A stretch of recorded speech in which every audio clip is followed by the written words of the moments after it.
Bink.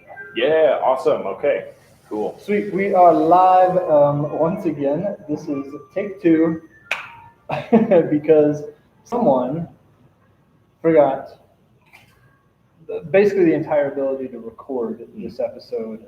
Somebody, I'm not going to say it was Peter back there, but somebody, me, forgot the SD card to be able to record, and so I had to go all the way back to the meadery. So if you're watching live, it looks like we do have someone watching live right now. That's awesome. Nice. Hopefully you guys can hear us if you're watching live. For those of you listening later on the actual podcast, we are live on YouTube, and I'd like to do this for basically for the rest of our Meadcast episodes. And let me just kind of do a quick adjustment here. There we go. Get Hallbjørn a little bit more in there. And yes, we do have our resident Viking Hallbjørn on with us. Yes. Yes. Vikings. Your crowd noise sounded way more manly than mine. You're like, oh, send me on my way. All right, if you are actually watching live, I see one person. If you're watching, we will take comments in the chat on YouTube. And we've got some regular, some pre-recorded voicemails as well. So, right on. Well, how you doing, Hallbjørn? Doing well. Yeah. Here to talk about some mischief. Yes, mischief. And why is that? Because we're talking about the god Loki primarily, and his various other dealings in the different stories that he's in. So. Yeah. But when you think Loki, if you know anything about Norse mythology or even maybe pop culture, some movies.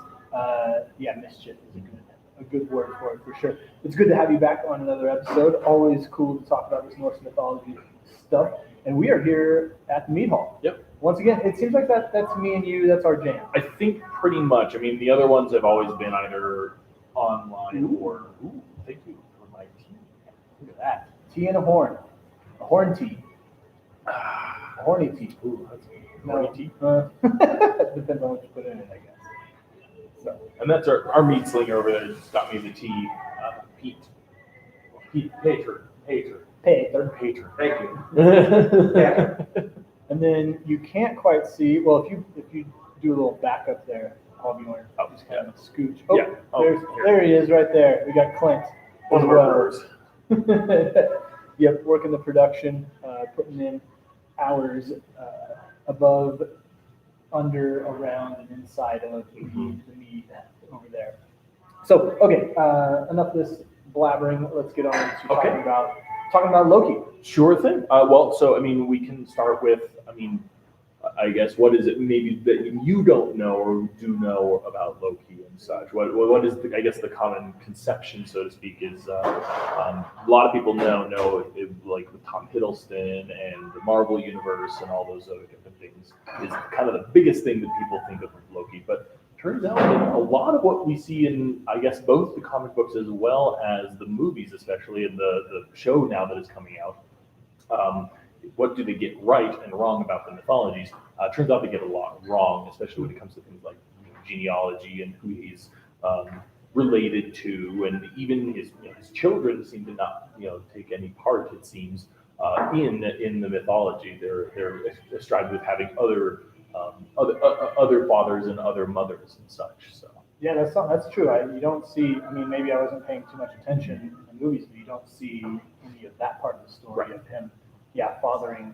We'll talk about. That's some of the interesting parts. His marital habits are one for the ages, that's for sure. Especially in the original myths and such. Yeah.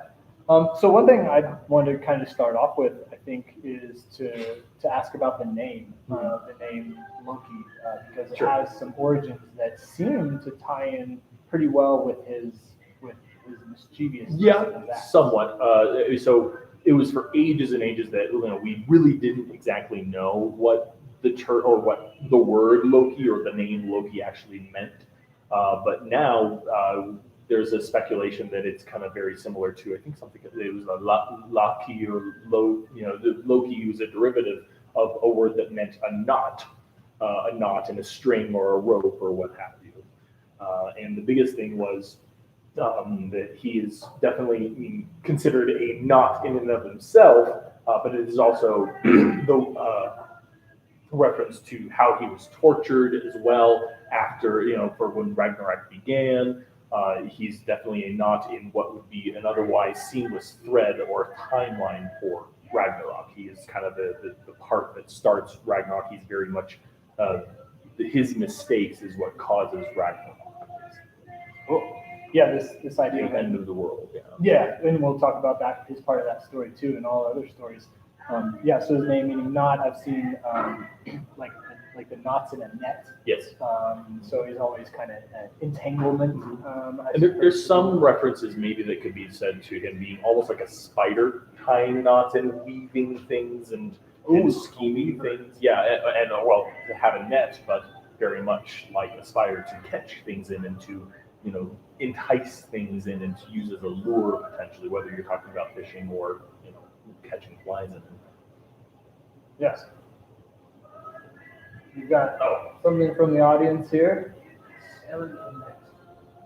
Yes. Well, so the largest part also with nets particularly is when during his chase and before he gets tortured, we see that he gets caught up in the net because he takes the form of a salmon to run away from the gods during his great chase.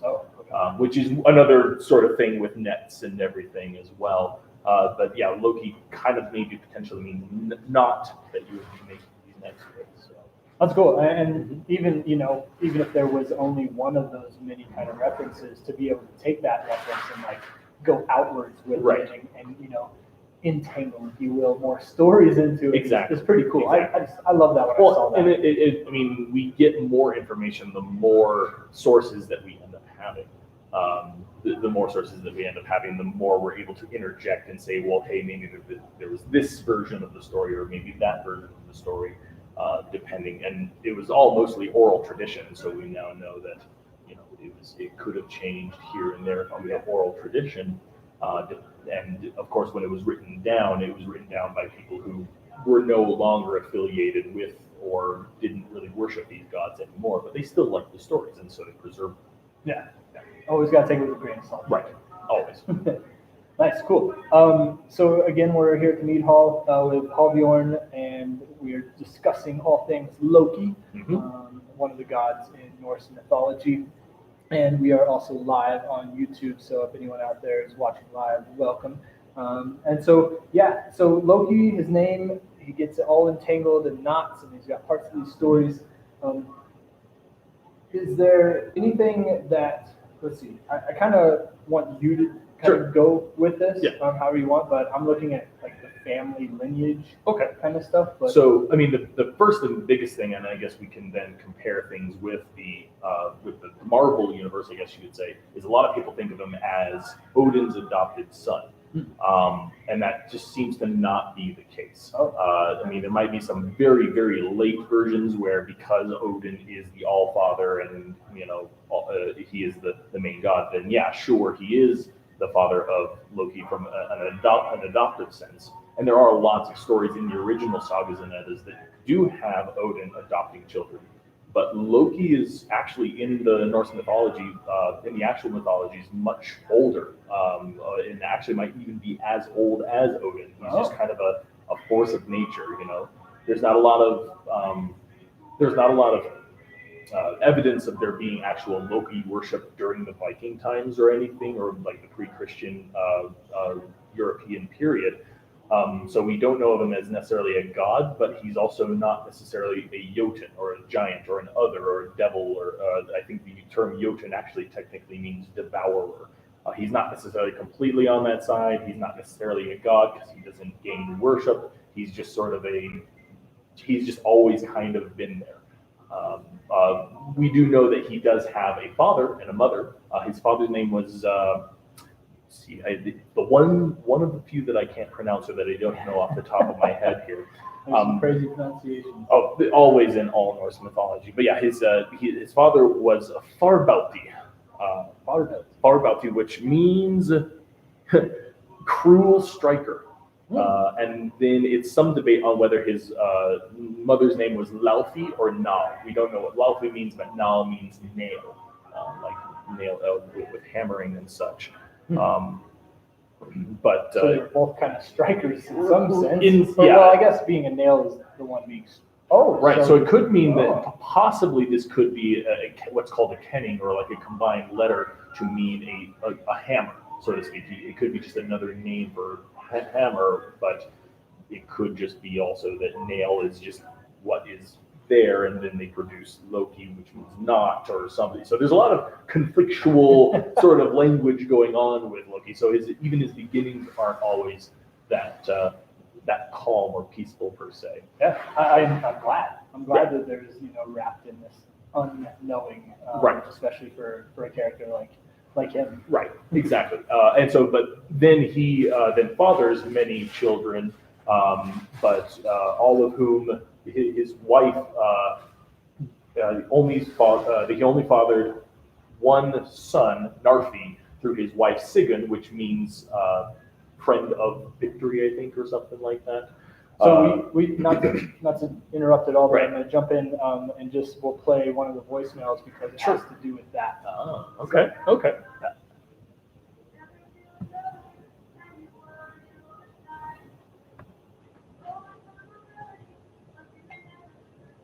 All right, this voicemail comes from someone named Jimmy. Jimmy, okay.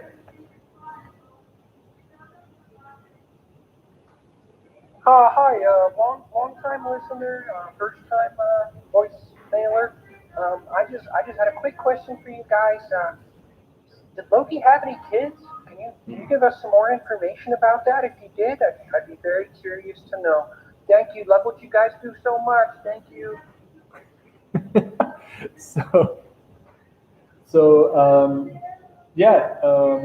Jimmy sounds like he could be a voice actor on the Muppets, possibly.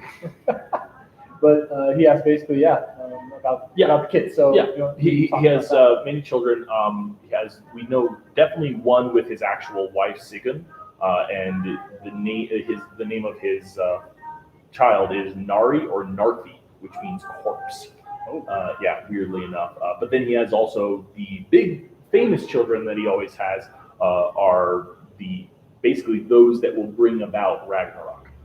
You've got, and they're all through the giantess Angrboda. I don't remember what her name means, but through this giantess he has Fenrir, who is the giant wolf who took Tyr's hand and is chained to the mountains underneath, or chained underground until Ragnarok. And his release will mean the beginning of Ragnarok, or that rather, not the beginning, but it will be the first thing that happens once Ragnarok starts off. And he's also going to be responsible for killing Odin at the end of times. Spoiler alert. Yeah. Yep. Wow. That's pretty much that's his MO, and that's he is one of the Fenrir is the giant wolf that is the son of Loki. And then we also do have Jormungandr, which is the world serpent. I think, we can't quite see it necessarily. It's barely insane. Right, we've got that medallion or that shield that's sitting there on the wall. And it's a picture of Thor battling Jormungandr. And there are many times that Thor will battle or, contest with Jormungandr, but it will be Ragnarok that they will kill each other, basically. And Jormungandr is one of Loki's spawn as well. So far I'm hearing that Loki, who by all my known accounts is usually in the form of a human, has had a wolf as a child, right? Giant wolf, and a giant serpent as a child. Yep. And I know it's going to get even stranger with the next child, but yes, yeah, and so we had 3 children that he had through with this giantess Angrboda. There's lots of variations in the name, but we saw that she birthed the serpent, the wolf, but then also Hel or Helga or Hela. That is actually his daughter. And in Thor Ragnarok, the Marvel movie and such, she's actually a daughter of Odin and half sister or whatever it happens to be. But it actually turns out that in mythology she was his daughter, and she depends on the version that you're looking at. She is half corpse and half beautiful woman, or she is from the waist down a corpse and from the waist up an old hag. It really depends. There's different variations on where it's half and half, or it's half and half, or like one's a beautiful woman, one's an old hag. It kind of goes interchangeably, but she is the daughter of Loki, and she is going to be one of the I guess goddesses or one of the deities that will rise up against Asgard with her army of the dead at Ragnarok. So lots of Ragnarok sorts of things going on. And then there's one other child that he doesn't have through his wife or Angrboda, and is not responsible for Ragnarok, and is actually a very big benefit and help to the gods, particularly Odin. And we talked about that. We can even talk even more into how he got the 8-legged horse Sleipnir, which we talked with on the last episode with Odin and Santa and Sleipnir and his sleigh and such. So let's talk about that story. So it's a very curious and funny story of how Loki became the mother of a horse. Yes, the mother, not the father. The mother of a horse, and an 8-legged horse at that. So, basically, I guess you could say shortly after Odin finds out about Ragnarok, and he looks at the ramparts and the walls that they have in Asgard, and they say, well, we need to boost our defenses. We need to build a new wall. And one guy comes out, and it's not really too clear necessarily if he is a god or a Jotun. Many ascribe him to being a Jotun or a giant. Many say that he's just a guy that's a really good architect and a builder. And he says, yeah, I can have that done for you. And Loki kind of makes the deal and says that that's okay. They give him sort of an impossible task. They say, okay, well, we will give you the hand of marriage to, I don't think it was Idun, I think it was Sif. We will give you Sif's hands in marriage should you finish this wall in a certain amount of time, a certain amount of winters or springs or what have you. That they gave him this impossible task because he couldn't have any help except for just himself and his horse. And they thought this was an impossible task, and he gets right to work. Well, winters go by, and the time period is coming up, and this wall is almost done. And so the gods are noticeably very angry at Loki because he said, oh yeah, this guy's cool, he'll never be able to finish, it's fine. And it turns out he's almost finished, he's almost done. So Loki, like always, has to kind of get himself and the gods out of the mistake or problem that he made, which is, again, pretty much, his character arc. That's basically what he does. Common theme of Loki. Yes. Make the trouble and then get out of the trouble. Right, exactly.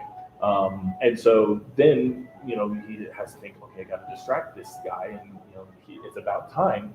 Well, he does so not by necessarily distracting the guy, but by distracting the horse. He rides up in the form of a beautiful, beautiful mare and distracts the horse, and the horse runs off of his harness and everything. And the guy just has to try to finish this wall without his horse, and he's not able to finish the wall. And so he doesn't get Sif's hand in marriage. So it ends up turning into that he says, oh, well, you cheated because all this other stuff, and I had a mare, and you knew that I was going to fail. And he reveals himself as an actual Jotun, or as an actual, bad guy, so to speak. And Thor is just like, well, you yourself were not, were not truthful and didn't hold your word, and I'm going to kill you. And Thor kills him. Killed him. Right. But then, a few months later, Loki presents Odin with this 8-legged horse, to which the gods have no idea how this beautiful 8-legged horse came into being.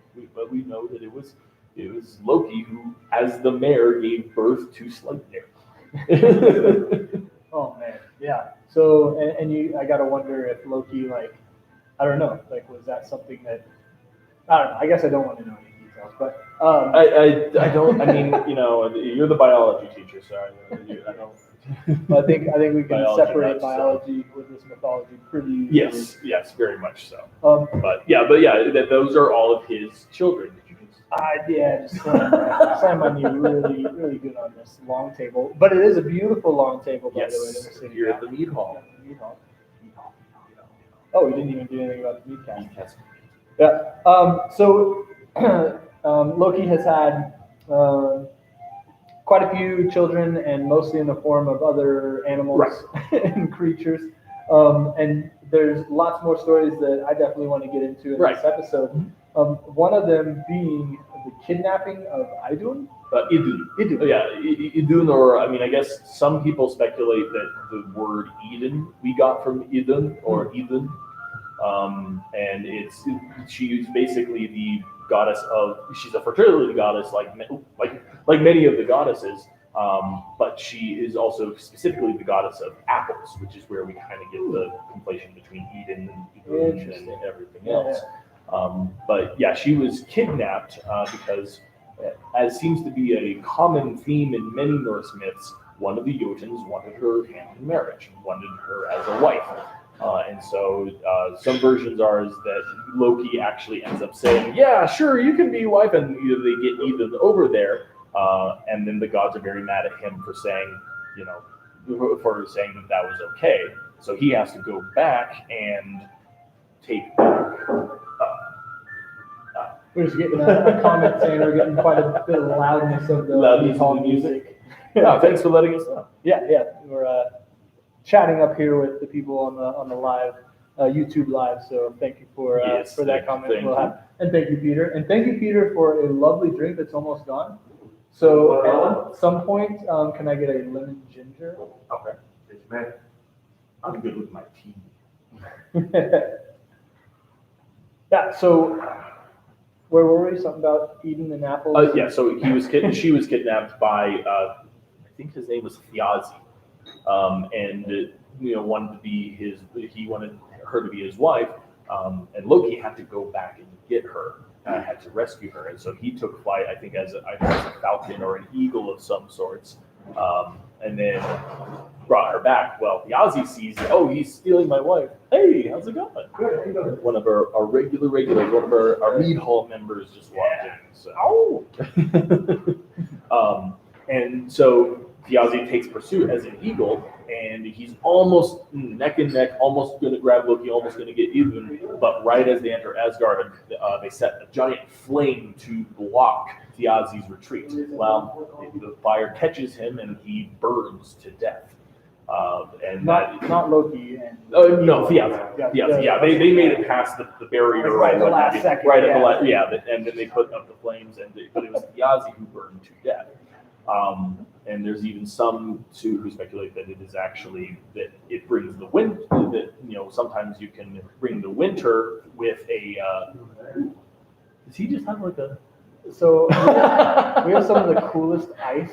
I'm going to say we have the coolest ice in town. Right. And they're like little helmets or maybe little shot glasses. And it looks like my lemon ginger. He put a little shot of something, maybe inside the pomegranate, maybe. I was feeling tricky. Okay. So Peter just pulled a Loki on me. Yeah. Tricksy Loki over here. What is this a shot of? It's a cranberry. Cranberry. Oh, cranberry. A little cranberry out there. Very That's hard then, I guess. Sorry, so this story keeps getting interrupted by me. No worries. So up in flames. Thiazi's dead, and then his daughter, Skavi, which we will get to learn is actually a very important figure. She's also an interesting character, same as Loki, in that she technically is a Jotuness or a giantess. She's kind of on that side with Thiazi and her father and everything. And she says, she comes to the god and says, I don't think that's fair. I think that you killed my father and such. And before I kill all of you, you have one chance, one opportunity to not feel my wrath. And that is to make me laugh. To me. Yep. oh, that poor woman is, Yeah. or god in it, or Jotunus has not laughed in a while. She is the. guys are totally good to just chat it up and talk. We like the background music. Oh yeah. Okay, so who does she tell? Anyone? So she does tell the gods in general, I believe, but of course the gods, like always, kind of need to get Loki to fix his own mistake. Yeah. And so it is up to Loki to make her laugh. And to keep in mind, Skadi traditionally, and we can even talk a little bit about her. Skadi, she is the goddess of winter. She's one of the goddesses of hunting, but she's a very cold person, a very cold Jotun. Literally. Yeah, very much so. So that's also where we get the name for skiing. It's also where we we got it live. It's also where we get the term, I believe, for Scandinavia. Now, whether Scandinavia was named after Skadi or Skadi was named after Scandinavia, we don't really know. But that's, it's the land of winter, so to speak, and Skadi lends her name to those things as the goddess of winter. Oh, cool. So next time you're on the slope skiing, you can think Scandinavia. Skadi. Yeah, you can think Skadi, who's the goddess of skiing and winter and the hunting as well. See, this is why I love this kind of stuff. Yeah. So we got to make her laugh. Or Yes, Loki has yeah, you have to laugh. make the goddess of winter laugh. Yeah. And Loki is, it's unclear on whether he tries a bunch of other things as well. But the one thing that ends up working is this is where the myths get always so crazy, is that he ties a goat's beard to its testicles. And every time it pulls up on the beard, it pulls down on his testes, and it pulls there, he pulls down on the beard, pulls down. And the whole thing, it doesn't necessarily make her laugh until something happens to where it causes Loki to stumble and fall over the goat and fall in Skadi's lap. Skadi cannot help but laugh at this misadventure, to laugh at this ridiculous sight before her.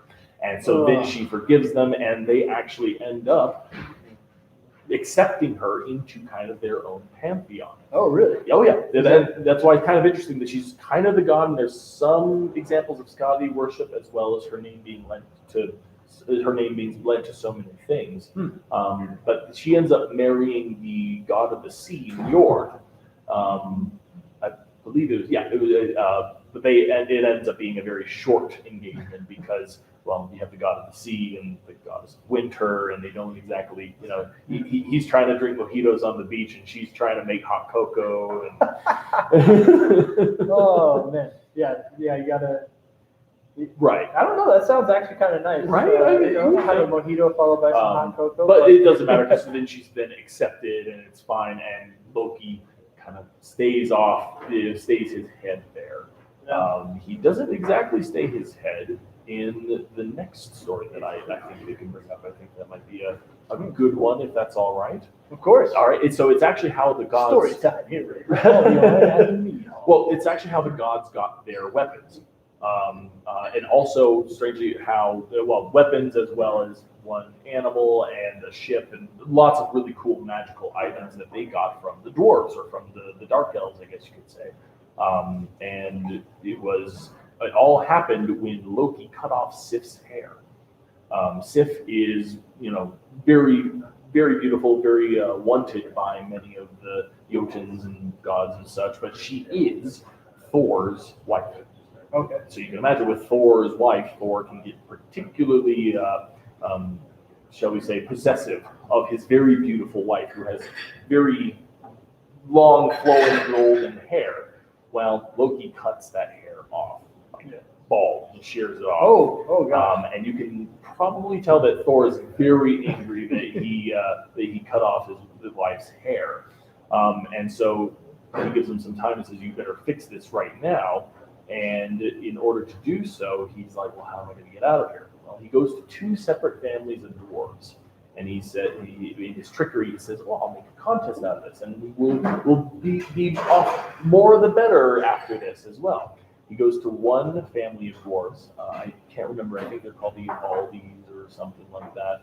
And he gets them to make the golden hair. Well, he talks to them and says, "These other dwarves over here say that they're the best dwarves and the best smiths at doing, at creating things." And they say, "Okay, well, we'll rise to the challenge." So they make Sif's hair, and I think Guldenbursti, which is Freyr's boar, as well as gold rings that are gifted to Odin that every 9 days will create 9 rings from it. So it's like this infinite wealth maker, basically. Oh, wow. Yeah, it's pretty cool. Like he needs that. Come on. He can't just make gold. He is Okay. Odin, but that's not one of his powers. So it's nice to have that. And and even then, like kings and lords back then were also known as ring givers. So of course he, as the head of the gods, is very, he's giving it. And whether they're armbands or finger rings, we don't really know. Something round made out of gold. Right, exactly. Something very valuable that repopulates itself every 9 days. And so that is gifted to him from these dwarves, I believe. And then it is, I think they are called the Sons of Vivaldi, that they will, that they are then told by Loki that these dwarves over here, well, they're better. So none of these dwarves had even talked to each other, but Loki is saying, oh, well, they think they're better, and so they go into this contest.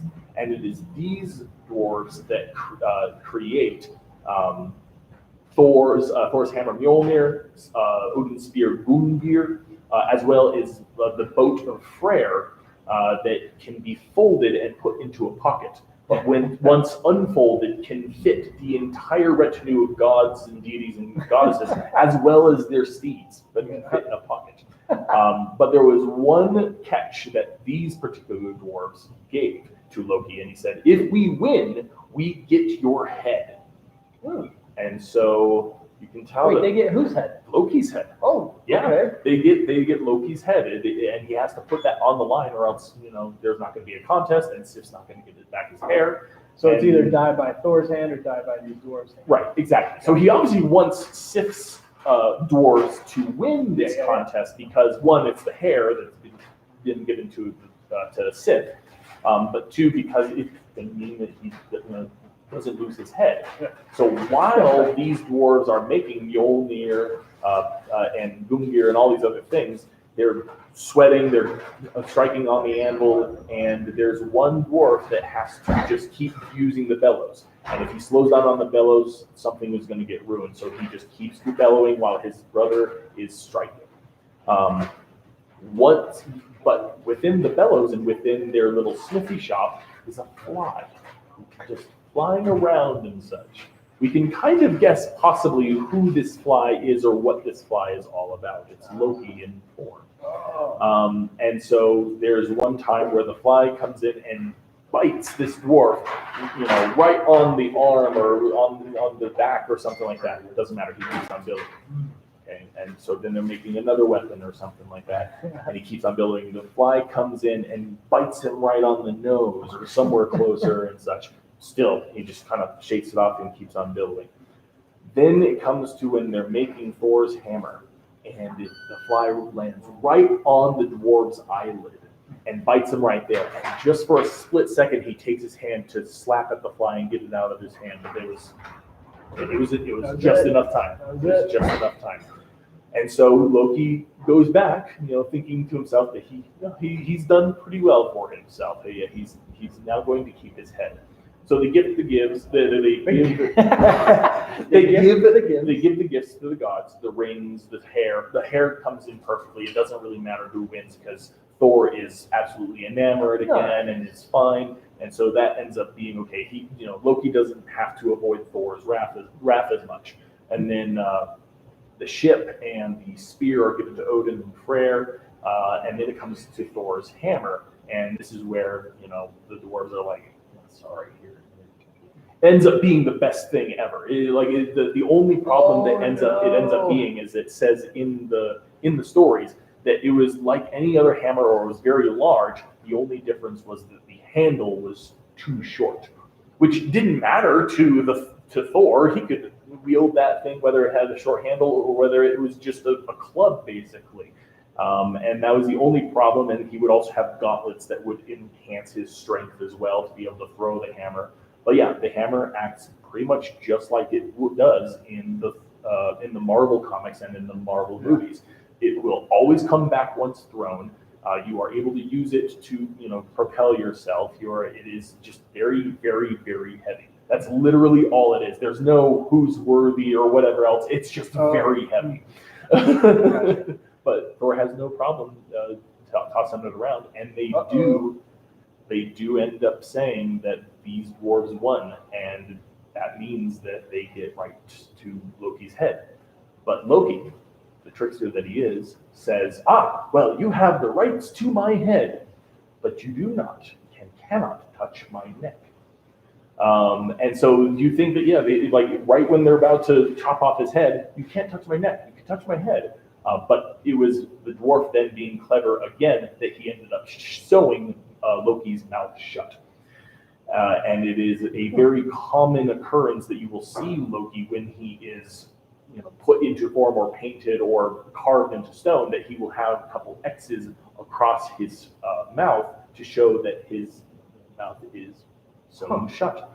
Because they had the right to his head. He had the right to his head, but not to his neck. So they couldn't chop off his head because they couldn't touch his neck, but they could do whatever they wanted to his head, and the dwarves just sewed his mouth shut and left it at that. And most of the world cheered with exaltation.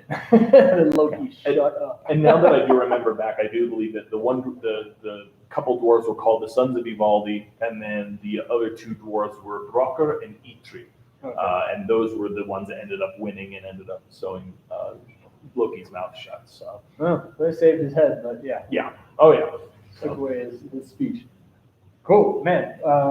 And all of kind of the weapons and items that we think about as being, really tied in well with each of the gods, that was all within kind of one story, one little thing. Pretty much, and it's all Loki's fault, but again, he ends up fixing it. So I guess that's one example of where instead of just evening out and staying in the black as it were on morality or karma for Loki, this one actually benefits the gods very much. That he makes this mistake, but then he rectifies it and it benefits it. Instead of it just being kind of null with Thiazi and giving it dude back, they do gain Skadi, which is good as well. But this one is really truly a bounty. Yeah. But it still doesn't excuse the fact that he made a mistake. Yeah. And it still doesn't excuse the fact that he,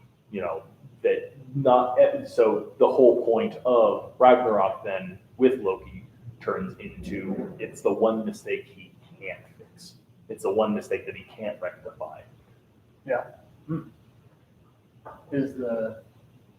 Sorry, I was looking down at the YouTube. Oh, well, and that's kind of the importance of Loki in the stories itself. Yeah. So cool. So moving on. So just we'll take a little break.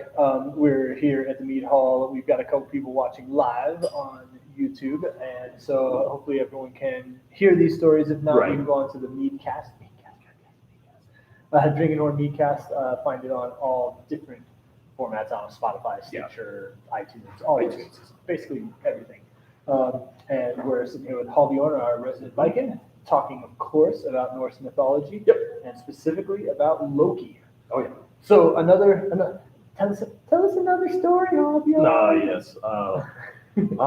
Well, I mean, pretty much the only one that there is actually one that I like. I got a couple right there. Well, yeah, I was gonna say like Ragnarok's the big one that I'm trying to stay off until the end because it's a really good, really big one. But yeah, we've got Skadi, Sleipnir, and then Baldur is with the mistletoe and such. And so we talked about the weapons. Another one that is, I guess, just as much a Thor story as it is a Loki story is their travels into Jotunheim, into the land of the giants or the land of the Jotun. And there's one particular one that I guess it's important to Loki too, because there's some similarities in language that we can play with as well. But basically, they go through into Jotunheim and they have adventures, and they meet this Jotun that is, oh hey, I can carry all the food for our journey and into this sack, and we can go on. Well, Thor gets really hungry, but the giant ends up falling asleep.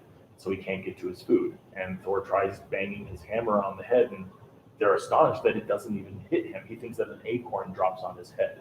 And he gives it a big wallop and is like, oh man, what's going on? He doesn't, like, what should be killing this giant and has killed many a giant is not killing a giant with Thor's hammer. And so that's kind of weird, but he ends up really pushing the food and such and being, salutations, I'll see you. they end up at a giant's hall, which, earlier in the story, we end up thinking it's a different giant. It actually ends up being the same giant. But we'll get to that later because they enter this hall, and the hall master, the chieftain, bids them enter and says, "Yeah, come on in, and you can stay here if you can, beat my men in the challenges and such." And so there were, I think, 3 or 4 different challenges for Thor, and it was Thor, Loki, and then Thor's servant, and I can't remember his name. But it was 3 challenges or 3 feats that they had to do in order to keep their head, or I guess to sometimes it's keep their head, sometimes it's to stay the night, or whatever it happens to be.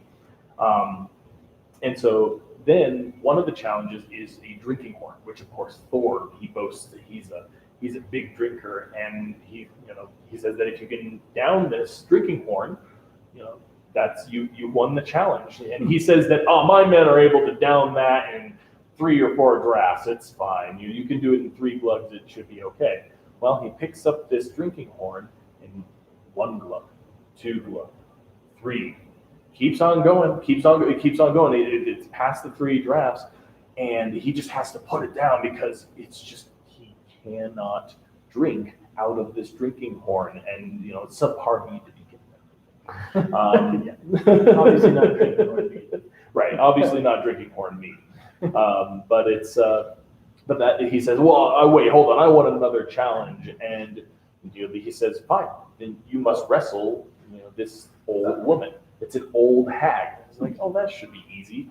But no matter how much strength he uses, no matter what happens, he cannot wrestle or pin or do anything with this old hag. And this old hag is just holding him in an arm bar, like we're talking an 80-year-old woman, just, "Hey, here you go, Sonny." It's not bending, so he loses that challenge as well. Well, then Loki steps up and says, "Oh, I'm a really good eater. I'm the best eater in Asgard." And so then you have, the chieftain brings out one of his men, and this is somewhat what's important. So you have Loki, who is now there, who's saying he's the best eater, and they pit him against a giant by the name of Loki, with a G. Logi or Loga, and it's very similar, and we can talk about it later, but he starts eating, and Loki's really good at eating, but gets to the middle of the trough, gets to the middle of the table, and he sees that his opponent not only has finished long before he did, he not only ate all of the food on the table or in the trough, he also ate the trough itself. So Loki ends up losing that challenge. And then it was Thor's servant who said that he was faster than any deer and faster than he could win any foot race. And so the chieftain brings out, I think his name is Hugi, to come out, and neck and neck. They're running, but Hugi always ends up winning. He says, "I want a rematch." Well, it goes through, and he almost beats him, but then Hugi ends up winning. Turns out the entire thing was just an illusion. The entire thing all of the challenges were all just cheats and tricks by the chieftain who we originally had met in the forest with the sack and such. Turns out the illusion was that Thor was not just striking onto his head, but he was actually cracking entire mountains. And the god didn't realize. When they came into the hall and he was drinking out of a drinking horn, he was actually drinking out of a drinking horn that contained the entire waters of the seas of the earth. Salty mead. Salty mead. Which sounds delicious if it's just a glass, but if you're trying to drink the entire ocean. Right, exactly. Very, very salty. Not very, not drinking horn mead. I'm imagining it's kind of like an endless beer bomb. It's releasing out of that horn the entire ocean. Pretty much. And so, of course, he wasn't able to finish that. But then the old hag that Thor was wrestling was just old age, the embodiment of old age, which not even the Norse gods can escape. Not even the Norse gods can escape old age and death and just your destiny, so to speak. And then, so the servant then was beat by Hugi, which actually is very similar to Hugin, which is one of Odin's ravens, which means thought. And he was literally racing against the embodiment of thought itself, that no one can be quicker than think. Only action is slower. And so it doesn't matter, you're never going to beat thought. And then, of course, in the terms of Loki, he was fighting against Loki, which was the embodiment of wildfire. Wildfire then, of course, devours all in its way, including the drop that was on the food and everything else. And so, of course, he wasn't able to beat that. But that's one speculation that some people say that Loki and Loki are so similar that maybe Loki means fire, and that's why in some pop cultures and in some iterations he's sometimes viewed as a fire god, but even though there's not really there's some evidence of it, so to speak, but it's very speculative. Yeah, and then I believe there might be one more story. Yes, and that's the big one. It's Ragnarok. Oh, no, one more. I'm gonna take a quick pause real fast while this phone. It's so crazy that it's so much louder for us. I know, right? Like that phone. Well, it picks it up.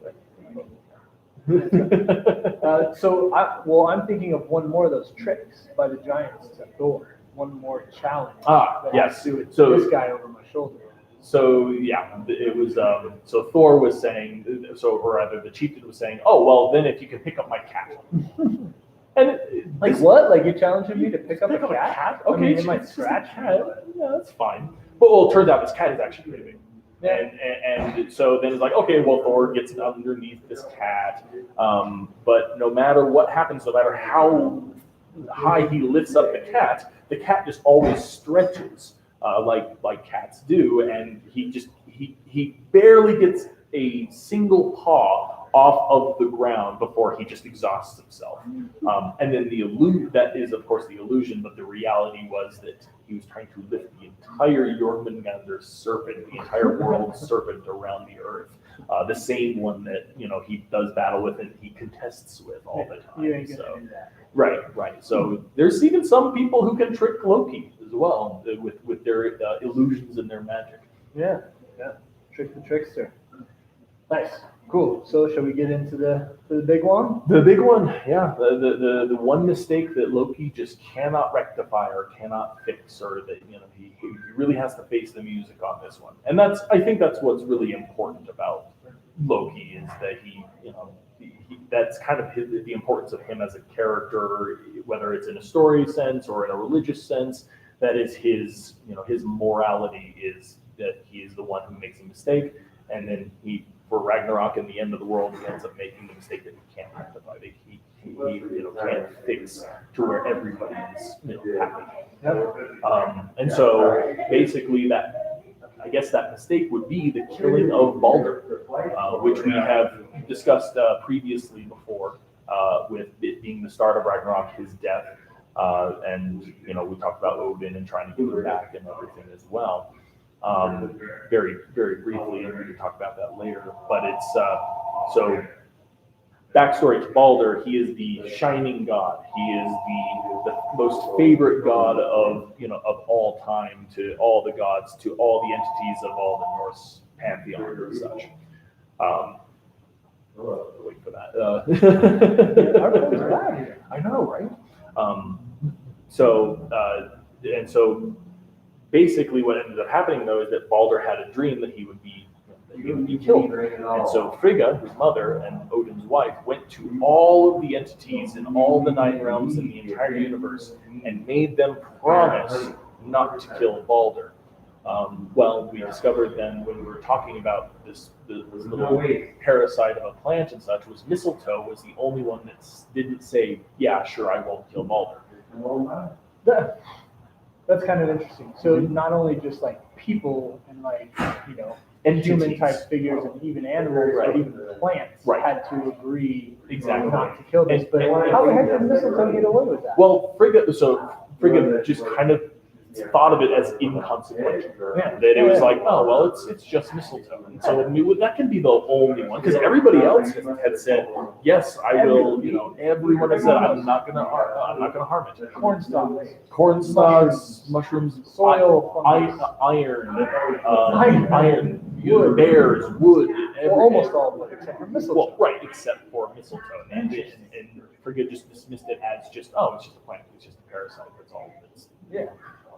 Well, that might have been her first little hint there, though, that was a parasite. But we'll find out actually that mistletoe really had no choice.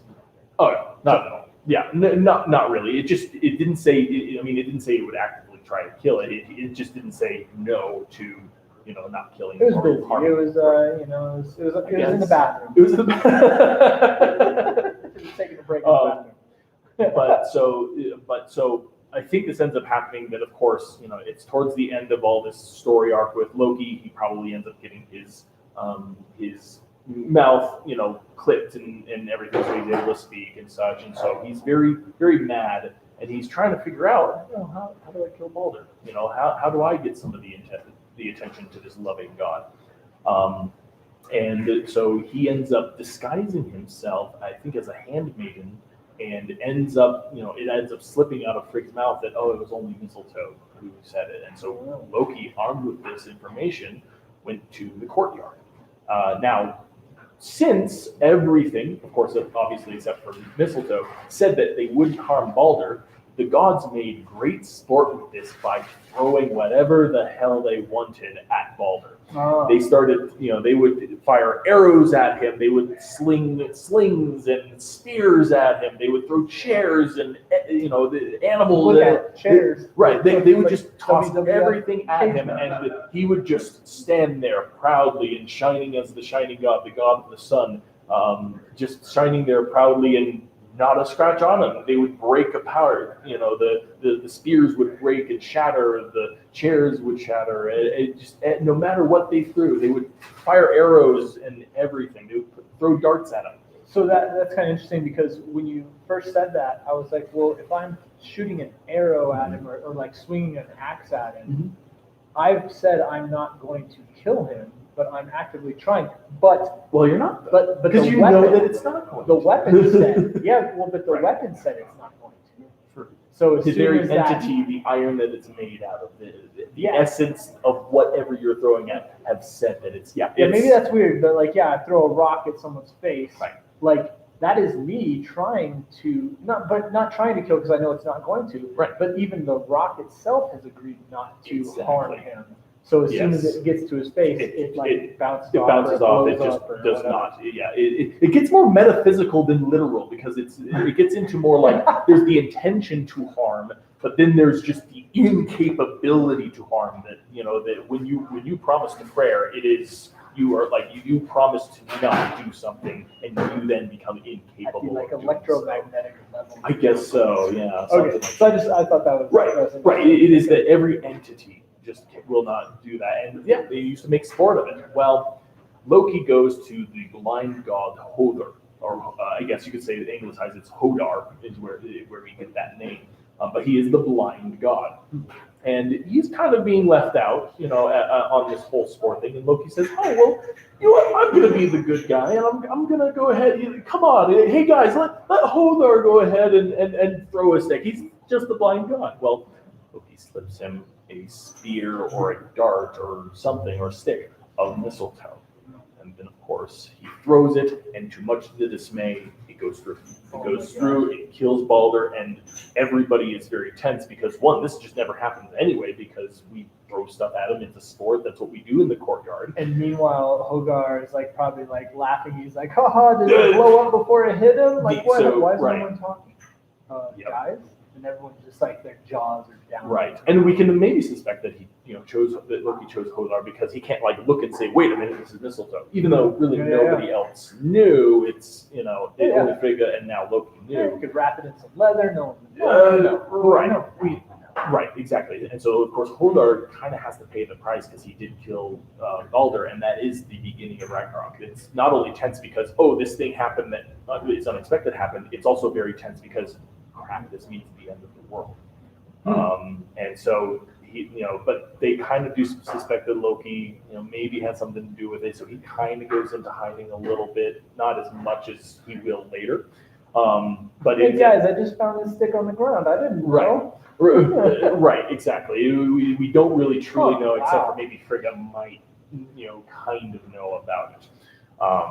And so he kind of goes into hiding or kind of, removes himself from the situation. But in order to avoid Ragnarok, as they get ready for this battle that will end the world, Odin sends another one of his sons, kind of inconsequential. Odin had a lot of sons, but this one, he has a name, I just don't remember it, but he's sent down to try to retrieve Balder from Hela, from, Loki's daughter.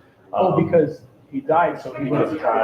Hell. Right. And there's actually even a really cool, we could do a whole episode about the 3 or 4 different selves of the Norse religion or the Norse pantheon, but his spiritual soul self, so to speak, went down to hell while his body was being interred in Asgard. And so his brother was sent down there to fetch him back, but Hel said, I will give it back if you can, again, go to every single entity in the universe and have them weep for his loss. Yeah, and everyone loved him. This is Balder we're talking about. Even Mistletoe was like, oh my God. So, what have I done? I mean, we can suspect that Mistletoe did that because, again, every entity and every soul in the universe wept for him except for one. And her name was Tak, which weirdly enough means thank you in Old Norse and even in modern Scandinavian languages today. It means thank you. Tak. And she is the only one who will not weep for him. Do we know why? Because she is Loki in disguise. It is very much surmised and yes, Loki. that it is Loki and Well, but even then, even if Tak, if she was real, wasn't going to go ahead and weep for him, then of course Loki wasn't either. So, we learn that we won't weep for them. They find out that Loki is the beginnings of all this, and you are going to get punished, and Loki gets punished in a very brutal and brutal psychologically as well as painful, as well as physically painful as well. And so his son, Narfi, the only sort of, human or god son or whatever else, through his wife Sigyn, and the only child that he has through Sigyn, his very faithful wife, is killed, and his entrails are then used to bind Loki to a rock in a cave. His entrails. The entrails of his son Your son. become his chains, basically. Ooh, okay. Yeah. And that's not enough that his son is killed, and because it was justice enough to say that, oh, it's a son for a son. Odin is taking away your son and chaining you. No, you're also going to be chained by your son's entrails, and then have a serpent drip poison on your head. I don't really know if poison really actually does that necessarily on a topical level necessarily. Let's call it an acidic substance. Right. It's coming from a serpent that is dropping down this venom, and he's in agony and he's writhing. But his wife, bless her, is just holding a bowl underneath so that he's not writhing in agony. So he's just tied to the rock. Hey, good job, wife. But the bowl gets full of that poison, so she has to go and discard it. And for that brief moment, he is in agony because the poison is dripping into his head, into his mouth. And that's actually, some people speculate that was actually a folkism or a reason for earthquakes in the Norse religion, is that it's Loki. It's Loki. I'm an Loki. It's Loki trembling under the ground because he's getting poisoned because his wife just can't keep the bowl there all the time. And he stays there until basically Ragnarok comes to more fruition. He will escape from there, and then he will then join against the Asgardian gods with his daughter Hel, and as well as the Jotuns and the army of the dead and everything. And he will also kill and be killed by Heimdall, the Guardian. They will both mortally wound each other at the end of time. That seems like that happened quite a bit, right? Because didn't that happen with Yes. Thor and Jormungandr? They Yep. both killed each other at the Fenrir, same time. Fenrir and Odin killed each other as well, and then now Heimdall, which you don't really see a lot of interaction between Heimdall and Loki in the Norse in the Norse myths themselves necessarily, except for like in passing and when all the gods are already together. But yeah, you have this guardian of you have this guardian of Asgard defeating kind of ultimately the one who will root it down. Wow. So And there's lots of like it's not just like two sides that are in Ragnarok. I mean, there's definitely two sides where there's Asgard and the elves and the good spirits and everything, and then but then on the other side you have Jotuns and frost giants and fire giants and the army of the dead, like basically zombies, like all these other different things that are coming up. I'm thinking there could be, and tell me if this is true, there could be a whole episode we could talk about that. Yes, about the different the different alliances and stuff that happen, and we now have discussed the beginnings of it, but we can go into more detail later on, like the details of the deaths and everything. Yeah, absolutely. If you guys would want us to do an yeah. episode on that, definitely comment and say, oh, well, yeah. Ragnarok your world. Ragnarok your world. Oh man. So Loki has, I feel Mhm. like, for good reason, Odin is a big part of the Norse mythology, Yeah. the sagas and Eddas and all that. And Thor seems to be a big, huge part of it, and that's like at least in pop culture, like where Right. my mind comes from. Those are two of the biggest ones. Mhm. And you hear about Loki, but after listening to all these stories, like, I don't know, Loki's a huge part of it. Like, he sounds Yeah. like he has his mischievous hand and his rectifying hand.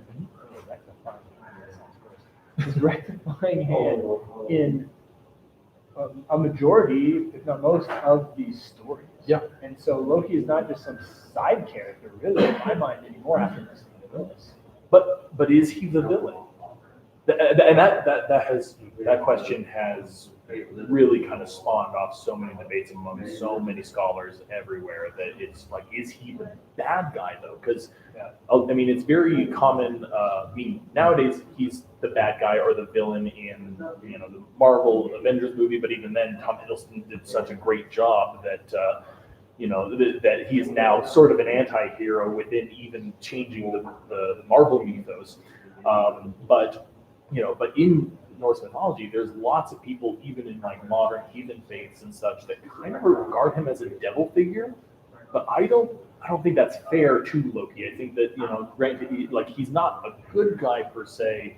He makes a mistake, and the one mistake is that he can't rectify is Ragnarok.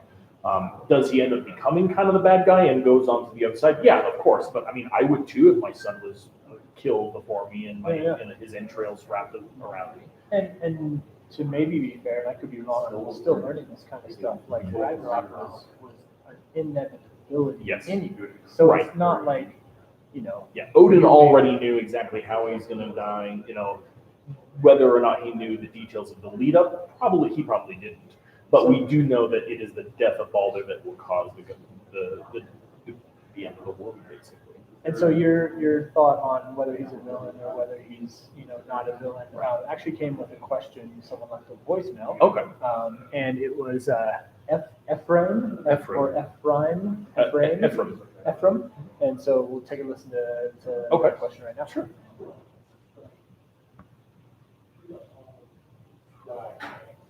With all things considered, do you find Loki justified or morally indefensible in regard to his role ultimately in Ragnarok?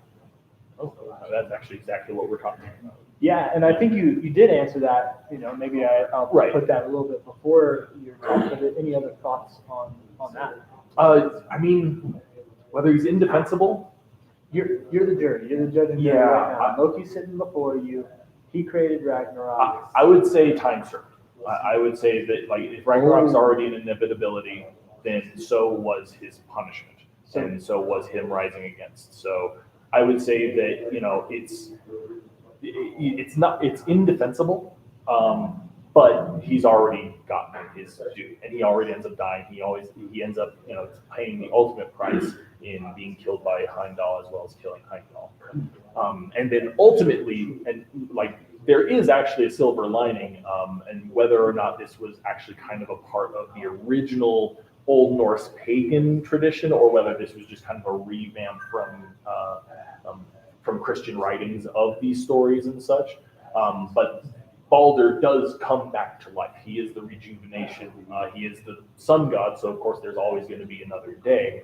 And so he revives and replaces Odin as the head of the gods, and goes on along with Thor's sons, Loki and Magni. They share Thor's hammer. I think Frigga and all the wives and such remain living as well. So two things on that. Number one, I might cut that a little bit out of this episode because that sounds like we should talk about that in the Ragnarok episode. Yes. Number two, that means there's plenty of room for another. Yes. And I know that's not the important part for people who are interested in the true Norse mythology. There's probably a lot of Right. Well, there's a lot of those movies, but like I want to see it. Well, and even as we talked about with the Yule episode and with the Odin Santa episode, there's a lot of motifs of death and rebirth in just it's a cycle. I mean, I mean, their thoughts were on like almost like they were talking about how the earth works in ecology, winter, spring, and harvest, and matter, the law of conservation of matter. So. Crazy, cool. Yeah. All right. Well, I don't want to get into too much more. Yeah, we can save that, and even Ragnarok itself really falls into the cosmology episode that we can do too, because we can just talk so much about just the world that is built within the Norse pantheon. Awesome. Well, some people took some time to leave some voicemails, so I want to play those, a couple more of those right now. So we got one from Nick P, and he, his question was answered. Okay. Slightly, but let's revisit it. Sure. Quick one. How old is Loki? How old? Yeah. So how old is Loki? And you kind of touched on the thought on that. Yeah. I mean, it's again, he isn't Odin's son, adopted or otherwise, in many of the myths and such.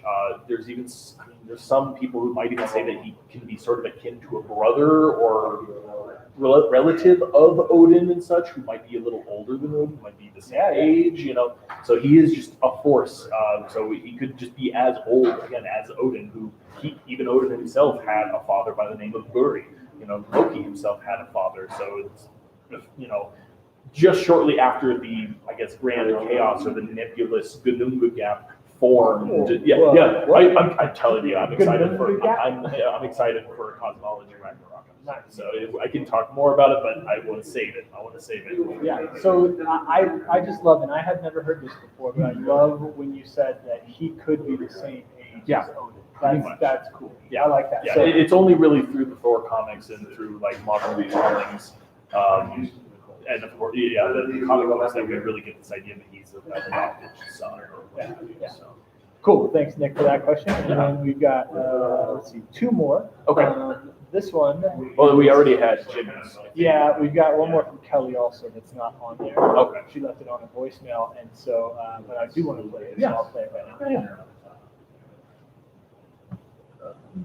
And while we're off the mic here, but still on YouTube Live, thank you guys for joining us, all you guys that hopped in to say howdy on YouTube Live.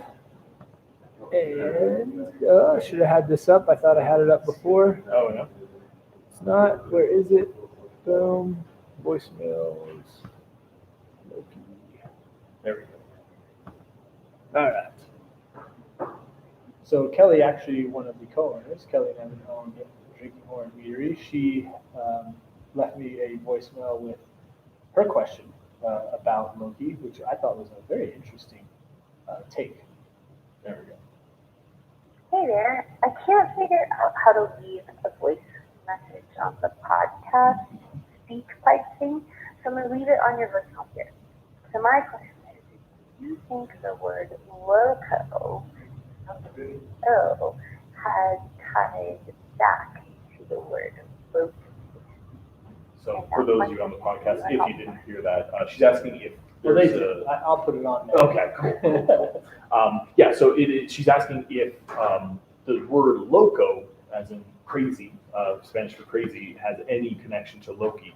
And while it certainly has a modern, it sounds like it would, unfortunately, linguistically, it doesn't have there's no, I mean, I think I've looked up Loki and it just means not. Loco, I think, comes from something else that just means fool in like Latin or something. Well, there's kind of this thing in biology where it's convergent evolution. So there's divergent evolution and convergent evolution. In convergent evolution, things create the same characteristics, adapt, but from a separate point. So Etymology and language does the exact same thing all the time. I love that. I love that she thought that way. Yeah. Loco, because he's kind of crazy. He's A little kind of a bit. crazy guy. Although, I mean, we've kind of established that Odin's sort of the god of madness, with his quench for knowledge. So wacky Loco. So yeah, thanks Kelly for that question. We've got one more, and this one is a very interesting one. Okay. It's from Hip Hopopotamus Rex.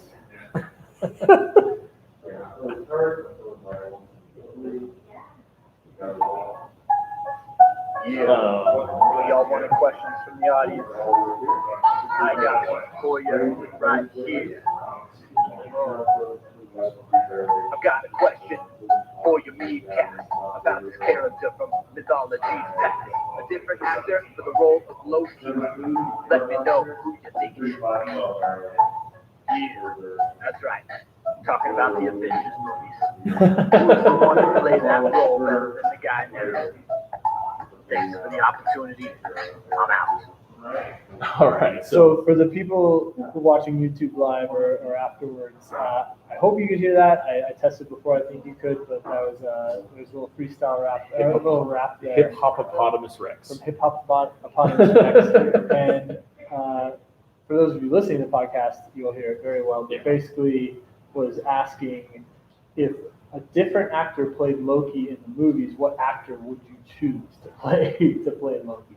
What's the name of the actor you're talking about? Tom Hiddleston. Tom Hiddleston. Yeah, So yeah. not him. If not him, so That's kind of an on-the-spot question. so I'm thinking, because I actually have a lot to say about Tom Hiddleston's Loki to begin with, I guess, because I absolutely love it. I love that he's kind of recreated the character and such.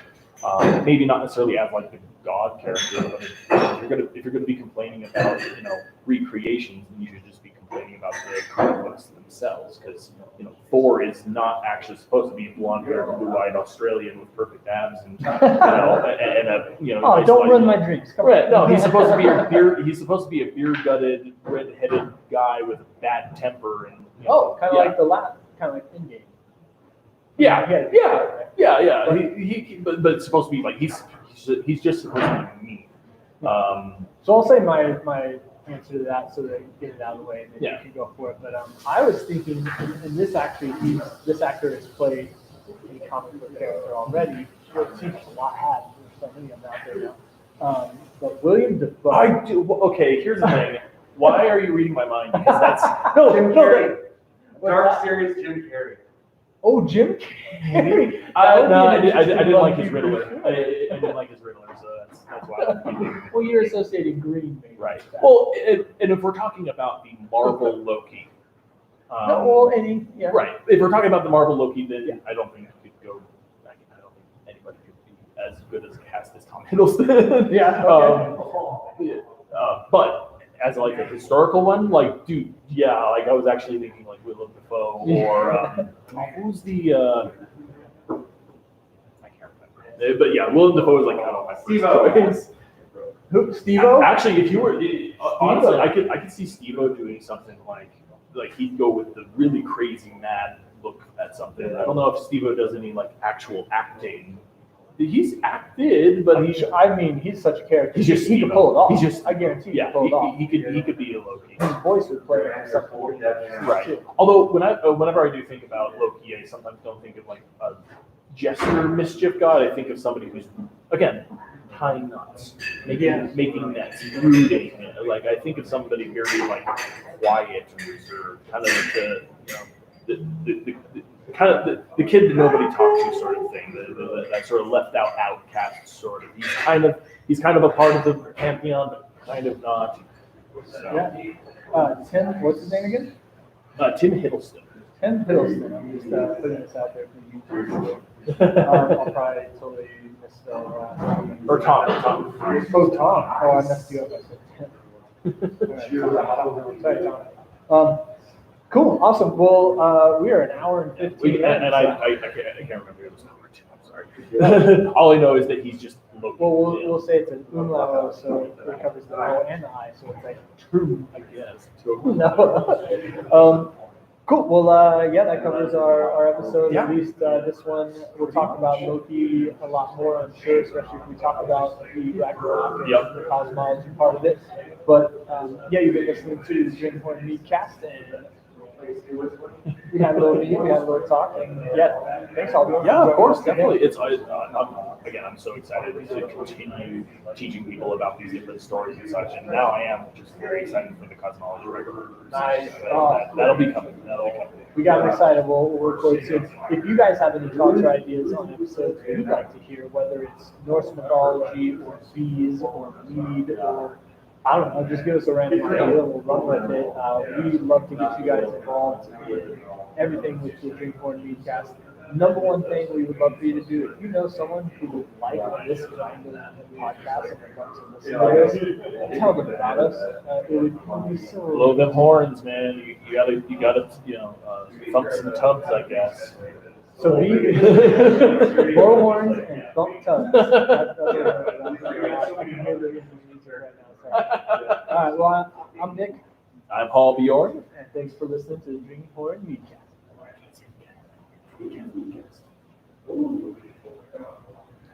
All right. And for all you guys, thank you for watching. Yeah. The Meadcast. It looks like we still have people watching. Oh, and we Right. just added a person. Did we just add a You missed it. Yeah, thank you guys for joining us YouTube Live. If you like this, definitely give a thumbs up, and we will continue to put this on YouTube Live. And this Monday, if you're watching right now, this next Monday, Monday Night Mead is going to be live on YouTube, Instagram, and Facebook, if my technical abilities are good. So, all right. Later. I'm going to drink some more mead. Have a good one. Yeah, my glass is empty. Gotta get more mead. See ya.